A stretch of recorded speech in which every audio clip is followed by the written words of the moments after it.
सुप्रभात बच्चों। आज हिंदी की आपकी पहली कक्षा में स्वागत है। मैं हिंदी अध्यापक श्रवण सिंह आपका हार्दिक स्वागत करता हूं। तो आज हम अध्ययन करेंगे आपकी पुस्तक खुलते पंख भाग 3 का पहला पाठ, जो एक कविता है। और बच्चों जिन्होंने पुरानी पुस्तक ली है उसमें ये पाठ नहीं होंगे। पाठ पहला और दूसरा। पहला पाठ भारत का ध्वज फहराएंगे, दूसरा पाठ दो दोस्त। तो जिन बच्चों के पास पुरानी पुस्तक है वो कृपया इन दोनों पाठों का जेरोक्स निकाल कर अध्ययन करेंगे। तो आज हम शुरुआत करेंगे भारत का ध्वज फहराएंगे कविता से।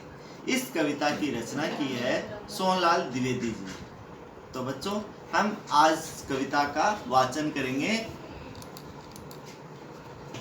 हम नन्हे नन्हे बच्चे हैं, नादान उम्र के कच्चे हैं, पर अपनी धुन के सच्चे हैं। जननी की जय जय गाएंगे, भारत का ध्वज फहराएंगे।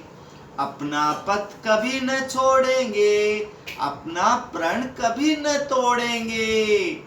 हिम्मत से नाता जोड़ेंगे, हम हिमगिरी पर चढ़ जाएंगे। भारत का ध्वज फहराएंगे, हम भय से कभी न डोलेंगे। अपनी ताकत को तोलेंगे, साहस की बोली बोलेंगे। पग आगे सदा बढ़ाएंगे, भारत का ध्वज फहराएंगे। तो बच्चों इस कविता में कवि कह रहे हैं कि हम नन्हे नन्हे यानी छोटे छोटे बच्चे हैं, नादान उम्र के कच्चे हैं, यानी कि हम नासमझ हैं, अभी हमें दुनियादारी का पता नहीं है, और अबोध बच्चे हैं, हमें उम्र में भी कच्चे हैं, पर अपनी धुन के सच्चे हैं, हम अपनी लगन के सच्चे हैं।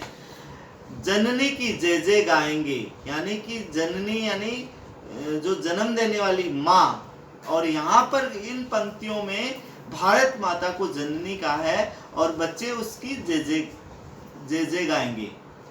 भारत का ध्वज फहराएंगे। ध्वज तो पता ही है बच्चों, ध्वज का अर्थ है पताका या झंडा। और भारत का झंडा कौन सा है? भारत के झंडे को क्या कहते हैं? तिरंगा, जो 3 रंगों से बना हुआ है। अपना पथ कभी न छोड़ेंगे, यानी बच्चों ने जो रास्ता चुना है, यानी जो सच्चाई का रास्ता चुना है, वो पथ यानी मार्ग, रास्ता, वो कभी नहीं छोड़ेंगे। उस रास्ते पर चाहे कितने भी कठिनाइयां आए, उन कठिनाइयों का डटकर साहस से सामना करते हुए और अपना काम करते जाएंगे। हिम्मत से नाता जोड़ेंगे, और हिम्मत यानी साहस से हर कार्य को साहस से करते जाएंगे। हम हिमगिरी पर चढ़ जाएंगे। हिमगिरी, यहाँ हिम का अर्थ है बर्फ और गिरी का अर्थ है पहाड़। बर्फ से बना हुआ पहाड़ यानी पर्वत जो है वो हिमालय को कहते हैं, हिमालय।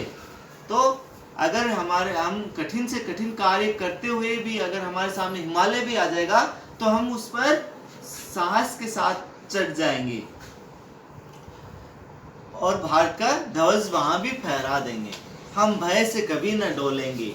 और बच्चे कहते हैं कि हम भय यानी बिना डरे और कभी नहीं डोलेंगे, यानी हम भय से कभी विचलित नहीं होंगे, अपने रास्ते पर चलते रहेंगे। अपनी ताकत को तोलेंगे, यानी दुश्मन को हम अपनी ताकत के बल दिखाएंगे। साहस की बोली बोलेंगे और हमेशा वीरता बहादुरी का काम करेंगे। पग आगे सदा बढ़ाएंगे, यानी कदम आगे हम सदा बढ़ाते रहेंगे, भारत का ध्वज फहराएंगे। इस प्रकार कवि कहते हैं कि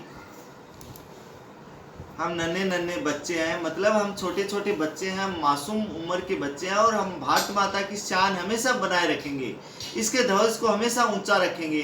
कोई भी कठिन काम आ जाए, कठिन से कठिन काम भी आ जाए, हम हिम्मत के साथ करते हुए उस कार्य को करते हुए आगे बढ़ते जाएंगे। और अपना जो रास्ता चुना है, किसी भी कार्य को करने का कठिन से कठिन रास्ते को हम छोड़ेंगे नहीं। कोई भी वचन हम किसी को देते हैं या कोई भी बात किसी को कहते हैं तो अपनी बात से जुठलाएंगे नहीं। उसको जो बात हमने कही है जो प्रण हमने लिया है उसको हम सदा पूरा करेंगे और हिम्मत से हर कार्य को करते हुए, बाधाओं का सामना करते हुए इतना साहस रखेंगे मन में कि हिमालय पर्वत की चोटी पर भी चढ़ जाएंगे। एक लाइन आई थी हमारी कविता में, हिमगिरी पर चढ़ जाएंगे, हम हिमगिरी पर चढ़ जाएंगे। यहाँ हिमगिरी का अर्थ है हिम से ढका हुआ पर्वत, यानी हिम का अर्थ है बर्फ, बर्फ से ढका हुआ पहाड़, और वो पहाड़ है हिमालय पर्वत। तो हम हिमालय पर्वत पर भी चढ़ जाएंगे, यानी कि उतने कठिन से कठिन काम करेंगे कि हिमालय पर्वत की चोटी पर चढ़ना भी हमारे लिए कोई मुश्किल काम नहीं होगा।